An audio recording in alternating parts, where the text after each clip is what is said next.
All right, it's time for round two of the NBA playoffs for the New York Knicks, who will be facing an old rival. That would be the Indiana Pacers. And there's a lot of history between these two franchises in the postseason. So let's talk about the series, and we're going to do it with the Knicks beat writer for the New York Post, the great Stephen Bondy, who joins me now. Steph, I know you're fully in playoff mode. How you doing? I'm great, man. I'm great. I'm gearing up. I'm ready for it, man. It's the second year in a row they're in the conference finals. They're trying to take the next step and make the conference finals for the first time in a very long time. So here we go. Yeah, here we go. Chance to go to the conference finals on the line. Now they're playing in the conference semis. And okay, Steph, there's some great storylines in this series, as well as a ton of history, as I mentioned, between the two teams. It'll be the 8th time these teams have met in the playoffs since 1993, but it's been over a decade since these teams squared off in the postseason. So do you see the prior history having any factor in this series for the players or the fans? I don't think the players. I think for the fans, if you're 40 years or older, you remember those series. I think that was one of the, if not the number one rivalry in the Eastern Conference, certainly towards the late 90s. Because in the early 90s, it was the Bulls and the Knicks. But then later you got to the Reggie Miller stuff, the Duncan Dutchman, Rick Smits. I mean, there was a lot of crazy series that the Knicks and Pacers had back then. And I think if you're 40 years or older, you remember those, and this kind of brings those back up. And certainly Spike Lee is going to care. He's going to be front row, and, there's going to be a lot of discussion about him and Reggie Miller and everything that happened back then. So, yeah, the players usually don't get into that kind of stuff because we heard a lot of the same things last year when they played the Miami Heat. And it was, taking rivalries back 20-plus years. I don't think the players really care that much, but the fans will certainly get into it. Yeah, this one should be a fun one for fans on both sides. We'll see how that all plays out. And in this matchup, we'll see two of the best point guards in the game. They're going to go head-to-head in this series, Tyrese Haliburton and Jalen Brunson. Which guard do you think has the edge in this matchup, and why? Well, first of all, I don't know if I could put one or the other has the edge because they're not really going to guard each other. But I think if you look at the production they're on, the run that they're on, and the production that they're doing right now in the playoffs, it's certainly got to be Jalen Brunson. I think Jalen Brunson has been one of the top 3 players in the playoffs so far. Maybe even number 1. You can make an argument. He's been crazy now, and that's even counting that in games 1 and 2 against Philly, he didn't have good games. But he carried the Knicks down the stretch. He has the ball in his hands all the time. I think Tyrese Haliburton is a much different type of player.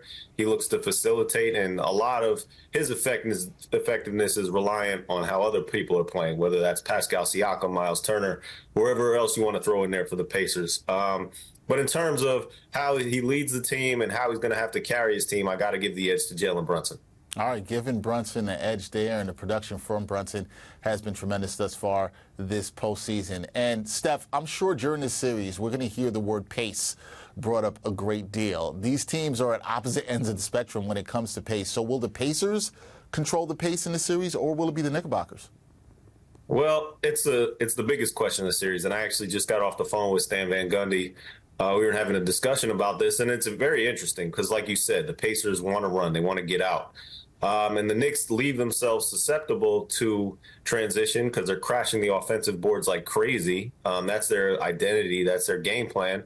And if they get those rebounds, they're in good shape. If they don't get those rebounds and Indiana picks up those defensive boards and kicks it immediately in transition, the Knicks are in trouble. And even if the Knicks make, right, the Pacers are going to take the ball out of the basket and go run. That's their identity. That's what they want to do. And the Knicks, a lot of times when teams are worried about transition defense, they're not even going for the offensive boards. The Knicks are going to crash the offensive glass.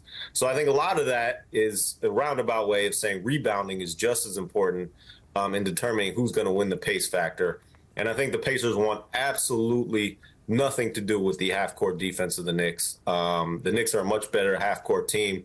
And if you look historically in the playoffs, the pace slows. So I think the Knicks are better equipped to play playoff basketball. And we saw in Series 1, yes, the Pacers beat the Milwaukee Bucks, but their pace was way down. It's just the element of playoff basketball. So I think the pace is going to be down, but I think the Knicks need to get those rebounds and play to that identity that they did in against Philadelphia, because the Pacers are not a good rebounding team. No, not a good rebounding team, giving up the most offensive rebounds in the league, and the Knicks led the league in offensive rebounds this season. Now, Knicks fans, they're going to see a familiar face in this series, Steph, as Obi Toppin will be on the other side in a Pacers uniform. We know the forward was traded to the Pacers before the start of last season, and he just had his best playoff game of his career. Should fans fear a Toppin revenge series here? Is that something they should be worried about? I wouldn't fear it. I wouldn't it wouldn't keep me up at night. But, he can get hot. We saw when he was at the Garden, those electric moments when he gets his teammates going, he gets the crowd going with those dunks in transition. And, he's incorporated a decent 3-point shot to his game. I wouldn't, if I'm going down my scouting report, Obi Toppin is number 6, maybe, that I'm worried about. But he can catch fire. He can do electric things on a basketball court. And it wasn't a good situation in New York. The breakup was kind of ugly. I mean, he had that argument with Tom Thibodeau during the Heat series in the locker room that got pretty nasty. And then they traded him for basically nothing. They got 2 future second round picks that I might not even convey or something like that. I don't even remember what years they are for. So, yeah, it wasn't a good ending. And maybe he has some revenge on his mind. He might not say it publicly, but that's, every player is wired that way. But he's not the type of player that I'm, like I said, losing sleep over. If you're the Knicks, you're worried about Tyrese Haliburton, number 1, Pascal Siakam, number 2. Yep, those players would be a lot higher on the worry list than Obi Toppin will be. Last thing for me, Steph, the Knicks, we know this, they're favored in this series. They've got the home court advantage. So in your eyes, what are the keys to the Knicks winning this series and advancing to the Eastern Conference Finals for the first time in a long time? I think we went over it kind of, the rebounding. And also, here's a big one, the pick and pop defense, because when you incorporate Miles Turner in the mix, he's a good three-point shooter, a really good three-point shooter. And if you're going to put Mitchell Robinson on him or Isaiah Hartenstein, and Tom Thibodeau prefers a drop coverage, those guys are going to be open in the pick and pop game. So how do the Knicks combat that? I mean, do they put Mitchell Robinson when he's on the court on somebody else? Do they figure out do they play Precious Achiuwa because he's better on the perimeter? I think that's going to be a big issue that the Knicks need to solve defensively. And I'm pretty sure Tom Thibodeau has spent every waking moment of the last couple of days thinking about that. Yeah, I'm sure he has. That's probably what he's losing sleep over. He's probably losing sleep over how he should cover that. Not Obi Toppin. He's doing that. Steph, before I get you out of here, because when we did the live stream before the Sixers series, I asked you for your prediction, and you gave me one for that series. What's your prediction for this Knicks Pacers series? What's your prediction here? By the way, I think I said Knicks in 6. You did? And so I'm on the money. I was on the money.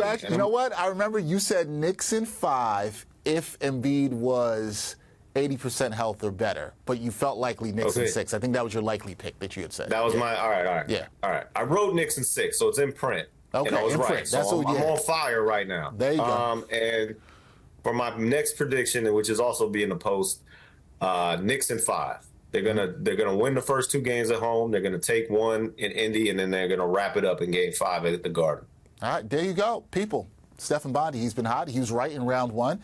He feels like he's going to be right again in round 2, because why would you not feel that way? But we'll see how the prediction plays out. Again, that's my guy, Stephen Bondi, Knicks beat writer for the New York Post. I'll have you covered throughout the series. Steph, appreciate the time, and I will see you at Game 1. All right, man. I'll see you.